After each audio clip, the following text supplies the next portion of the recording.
Hello YouTube. Today I'm just doing a quick video on DIYs versus store-boughts. I get a lot of messages asking what do I use for speed cubes, or what is better, what should I get. So today I'm going to answer it. Now if you don't know what a DIY is, it's basically a cube that you buy and you get it in the mail because you can't get it from a store. And you have to assemble it. It's all in a whole bunch of pieces and you have to assemble it. Now when you are done assembling it, every center has a little center cap that you can take off like that, so you can fix the tension to how you want. You can make it super loose or super tight. But if you make it loose, keep in mind that the looser you make it, the easier it is to pop. And a store-bought is just, a cube that you'd get at Walmart or Target or whatever. Now, most people will definitely tell you that DIYs are better, and some weird people like me would say that store-boughts are better.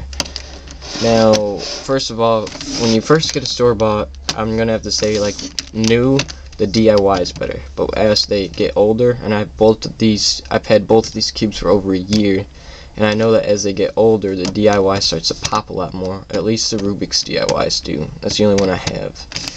And these ones, the store-boughts, they don't really pop that much at all, even if they get loose.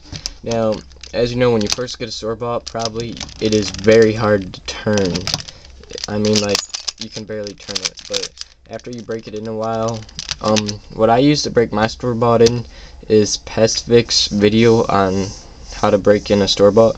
I don't know, but it really helps. What you have to do is you have to break it like that, and like just break it in doing that all around, stuff like this a whole bunch of times. So basically what you're doing is you're breaking down the plastic in the cube, and it gets faster.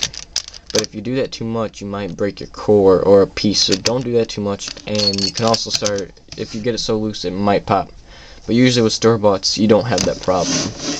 DIYs, it just depends how loose you set it. Basically, if you set it loose, it's gonna pop real easily. But I have it set, I'd say okay, where it doesn't pop that easily. But any looser, it would pop. And like I said, over time, DIYs are just gonna start popping a lot more, or at least mine did. Rubik's don't really pop at all. Like store-boughts, after you break them in and lube them, they are really loose. Well, not really.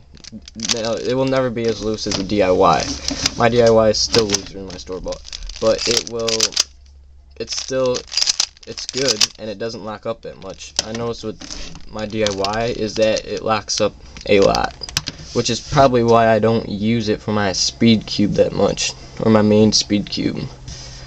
And that's really about it. Really not much to tell you. It's up to you to decide which is better, Rubik's or store-bought or DIY.